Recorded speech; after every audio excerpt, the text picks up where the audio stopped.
ఏది అయినా ట్రై చెయ్యి ఆచి చికెన్ మసాలా. ప్రధాని నరేంద్ర మోదీ చెప్పినట్లు దేశం చాలా క్లిష్ట పరిస్థితుల్లో ఉంది. ఇందుకు వరుసగా పెరుగుతూ పోతున్న పెట్రోల్, డీజిల్ ధరలే ది బెస్ట్ ఎగ్జాంపుల్స్. ఆర్థిక సంక్షోభం చుట్టేయబోతోందనే ఆందోళనల మధ్య దేశంలో ఓ కొత్త చర్చ స్టార్ట్ అయింది. నరేంద్ర మోదీ ప్రధాని అయ్యాక భారత ఆర్థిక స్థితి ఎలా ఉండేది, ఎలా మారిపోయింది అనే దానిపై డిబేట్ నడుస్తోంది. ఈ క్రమంలో దేశం అప్పులు, ఆదాయాలపైన చర్చ స్టార్ట్ అయింది.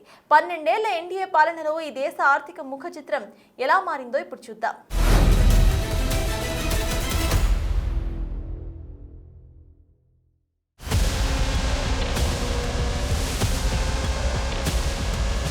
214 లక్షల కోట్లు ఇది ఇండియా అప్పు, 28 లక్షల కోట్లు ఇది భారత్ ఆదాయం.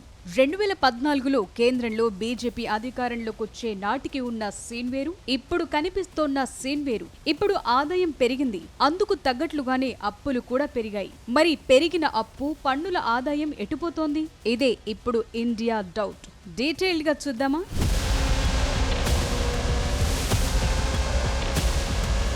దేశం ఆర్థిక సంక్షోభం ముంగిట ఉన్న వేళ దేశ ఆర్థిక పరిస్థితులపై చర్చ మొదలైంది. అందువల్లే అప్పులు, ఆదాయాల లెక్క తీస్తున్నారు భారతీయులు. 2014లో ఎన్డీఏ అధికారంలోకి వచ్చినప్పుడు, ప్రధానిగా నరేంద్ర మోదీ అధికార బాధ్యతలు చేపట్టినప్పుడు భారతదేశ ఆర్థిక వ్యవస్థ అనేక సవాళ్లను ఎదుర్కొంటోంది.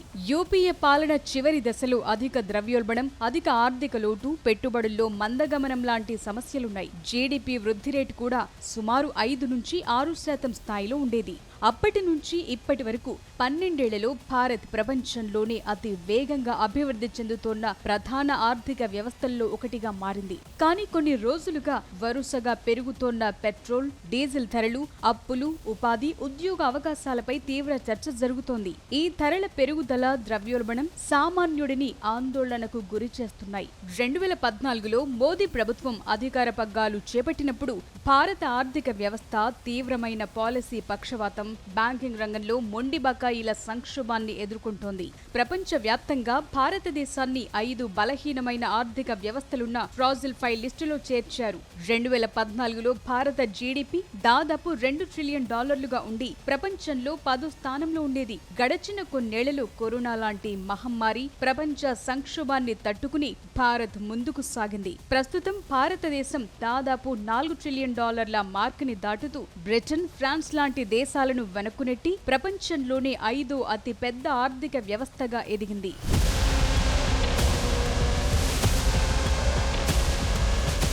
దేశంలో ఇప్పుడు అత్యంత తీవ్రంగా సాగుతోన్న చర్చ భారత్ అప్పుల గురించే. ప్రధాని మోదీ హయాంలో అప్పులు భారీగా పెరిగాయనేది వాస్తవం. గత మార్చి 31 నాటికి 200 లక్షల కోట్ల అప్పులుంటే వచ్చే ఏడాది ఆర్థిక సంవత్సరం ముగిసే నాటికి 220 లక్షల కోట్లు దాటొచ్చనే అంచనాలున్నాయి. అయితే ఆర్థికవేత్తల ప్రకారం కేవలం అప్పుల సంఖ్యను మాత్రమే చూడకూడదు, దాన్ని దేశ జీడీపీ పరిమాణంతో పోల్చి చూడాలి. కోవిడ్ సమయంలో 80% పైగా చేరిన డెట్ టు జీడీపీ నిష్పత్తిని ప్రభుత్వం క్రమంగా తగ్గిస్తూ వస్తోంది. 2025-26లో ఇది 56% ఉండగా 2026-27 బడ్జెట్ నాటికి దీన్ని 55.6% తగ్గించాలని లక్ష్యంగా పెట్టుకున్నారు. 2030-31 నాటికి దీన్ని 50% పరిమితం చేయాలని ప్రభుత్వం భావిస్తోంది. అప్పులు పెరిగినప్పటికీ ప్రభుత్వానికి వచ్చే ఆదాయ వనరులు కూడా 12 ఏళ్లలో బాగా పెరిగాయి. ముఖ్యంగా జీఎస్టీ అమలు, డిజిటలైజేషన్ పన్నుల వసూళ్లను విప్లవాత్మకంగా మార్చేశాయి.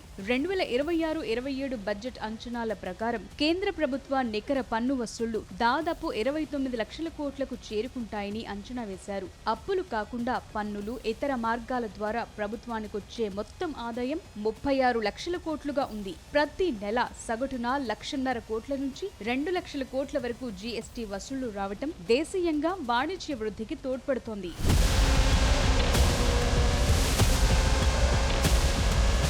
ప్రభుత్వం తీసుకుంటున్న అప్పులు కేవలం సంక్షేమ పథకాలకు, రోజువారీ ఖర్చులకు వాడకుండా హైవేలు, రైల్వేలు, పోర్టులు, ఇతర మౌలిక వసతుల కల్పన కోసం ఖర్చు చేస్తోంది. దీనివల్ల దీర్ఘకాలంలో ఆస్తుల సృష్టి జరుగుతోంది. 2015 నుంచి ఇప్పటి వరకు కేంద్ర ప్రభుత్వం వివిధ పద్దుల కింద లక్షల కోట్లు ఖర్చు చేసింది. గడిచిన కొన్నేళ్లలో క్యాపిటల్ ఎక్స్పెండిచర్ 72 లక్షల కోట్లకు పైనే ఉంది. ఆహార సబ్సిడీ కింద 25,20,000 కోట్లు, ఎరువుల సబ్సిడీకి 15 6,33,000 కోట్లు, ఉపాధి హామీ కోసం దాదాపు 9 లక్షల కోట్లు, పీఎం కిసాన్ కోసం 5.5 లక్షల కోట్లు ఖర్చు చేసింది. గడచిన 12 ఏళ్లలో భారత్ మైక్రో ఎకనామిక్ స్టెబిలిటీ సాధించింది. డిజిటల్ ఎకానమీలో వరల్డ్ లీడర్ గా ఎదిగింది. ఇన్ఫ్రా బూమ్, ఎక్స్పోర్ట్ డైవర్సిఫికేషన్ జరిగాయి. కానీ ఉపాధి సృష్టి, మ్యానుఫ్యాక్చరింగ్, రూరల్ డిమాండ్ లాంటి సవాళ్లు మిగిలే ఉన్నాయి. కేంద్ర ప్రభుత్వం వికసిత్ భారత్ 2047 టార్గెట్ తో ముందుకెళుతోంది. వృద్ధి రేట్ 7% ప్లస్ నిలబెట్టుకోవాలంటే సంస్కరణలు కొనసాగించాలి, ఉపాధిపై ఫోకస్ పెంచాలి. ఆర్థిక వ్యవస్థలో ప్రభుత్వం ఎంత కీలకమో గ్లోబల్ ఫ్యాక్టర్లు, రాజకీయ స్థిరత్వం, ప్రైవేట్ ఇన్వెస్ట్మెంట్లు కూడా కీలకమే. డేటా ప్రకారం మెరుగైన స్థితి ఉంది, కానీ సమస్యలు కూడా ఉన్నాయి. ఇప్పుడు ఆర్థిక సంక్షోభం చుట్టేయబోతోందనే సంకేతాలతో భారత్ ఎంత మేర సిద్ధంగా ఉందనే దానిపై చర్చ జరుగుతోంది.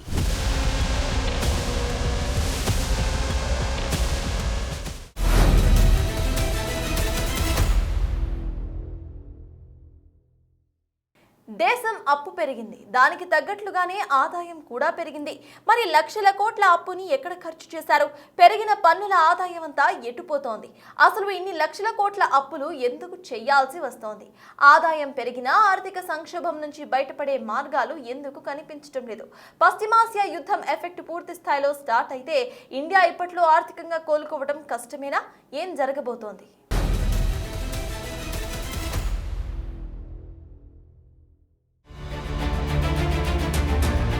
దేశంలో అప్పులు పెరుగుతున్నాయి. దానికి సమాంతరంగా పన్నుల ద్వారా ఆదాయం కూడా రికార్డ్ స్థాయిలో పెరుగుతోంది. సామాన్యుడికి వచ్చే అనుమానం ఒక్కటే, ఆదాయం పెరుగుతున్నప్పుడు ఇన్ని లక్షల కోట్ల అప్పులు ఎందుకు చేయాల్సి వస్తోంది? ఆ డబ్బంతా ఎటుపోతోంది? ఎన్డీఏ ప్రభుత్వం అధికారంలోకి వచ్చాక దేశం మొత్తం అప్పు 62 లక్షల కోట్ల నుంచి 214 లక్షల కోట్లకు పెరిగింది. కేంద్ర ప్రభుత్వ ఆదాయం కూడా 6 లక్షల కోట్ల నుంచి 26 లక్షల కోట్లకు పెరిగింది. ఇన్నేళ్లలో అభివృద్ధి, సంక్షేమ కార్యక్రమాలకు కలిపి పెట్టిన ఖర్చు కన్నా చేసిన అప్పు 21 లక్షల కోట్లు ఎక్కువగా కనిపిస్తోంది. సొంత ఆదాయం పెరిగిన ఆ డబ్బంతా ఏమైపోతోందనేది ఇప్పుడు మెయిన్ డౌట్. ప్రభుత్వం చేసే అప్పులు, వచ్చే ఆదాయమంతా 3 పెద్ద రంగాల్లోకి వెళుతుంటాయి. వీటిని మనం కనిపించే ఖర్చులు, కనిపించని ఖర్చులుగా విభజించొచ్చు. కొన్నేళ్లుగా కేంద్ర ప్రభుత్వం మూలధన వ్యయాన్ని భారీగా పెంచింది. జాతీయ రహదారులు, రైల్వేల ఆధునీకరణ, పోర్టులు, ఎయిర్పోర్టులు, డిజిటల్ ఇన్ఫ్రాస్ట్రక్చర్ కోసం లక్షల కోట్లు ఖర్చు చేస్తున్నారు. ఇది దేశ భవిష్యత్ అభివృద్ధికి పునాది. ప్రభుత్వం సంపాదించే ఆదాయంలో సింహభాగం గతంలో చేసిన అప్పులకు వడ్డీలు కట్టడానికే సరిపోతోంది. ప్రస్తుత బడ్జెట్లో దాదాపు 20% పైగా కేవలం వడ్డీల చెల్లింపులకే పోతోంది. ఇదే క్రమంలో ఉచిత రేషన్, కిసాన్ సమ్మాన్ నిధి, ఉజ్వల యోజన, ఎరువులు, ఆహార సబ్సిడీల కోసం ప్రభుత్వం భారీగా నిధులు కేటాయిస్తోంది. జీఎస్టీ వసూళ్లతో ఆదాయం పెరిగిన దేశ అవసరాలు, ప్రభుత్వ ఖర్చులు అంతకంటే వేగంగా పెరుగుతున్నాయి. సరిహద్దుల్లో ఉద్రిక్తతలతో ఆధునిక ఆయుధాల కొనుగోలు బడ్జెట్లో భారీగా నిధుల్ని కేటాయించాల్సి వస్తోంది. కేంద్రానికొచ్చే పన్నుల ఆదాయంలో 41% పైగా నిధులను ఫినాన్స్ కమిషన్ సిఫారసుల ప్రకారం రాష్ట్రాలకు బదిలీ చేయాలి. కాబట్టి కేంద్రం దగ్గర మిగిలేది తక్కువే అంటున్నారు.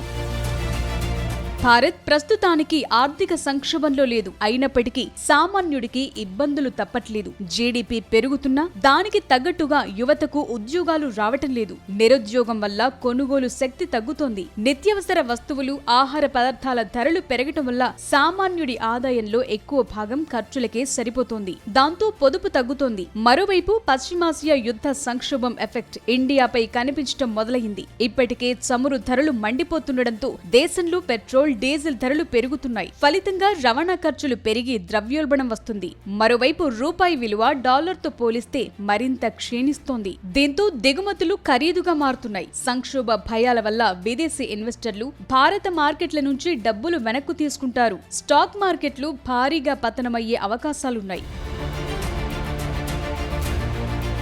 భారత్ ఇప్పుడు క్లిష్ట పరిస్థితులను ఎదుర్కొంటోంది. దేశంలో భారీగా ఉన్న విదేశీ మారక నిల్వలు, బలమైన బ్యాంకింగ్ వ్యవస్థ ఎలాంటి సంక్షోభాన్నైనా తట్టుకునే రక్షణ కవచాలుగా పనిచేస్తాయి. చైనా +1 పాలసీ వల్ల గ్లోబల్ కంపెనీలు ఇండియాలో పెట్టుబడులు పెడుతున్నాయి. ఏదేమైనా ముడి చమురు ధరలు, భౌగోళిక రాజకీయాలు మన చేతుల్లో లేవు. యుద్ధం మళ్లీ మొదలైతే ప్రభుత్వం సంక్షేమ పథకాలు, ఇన్ఫ్రాస్ట్రక్చర్ బడ్జెట్లో కోత పెట్టాల్సి వస్తుంది.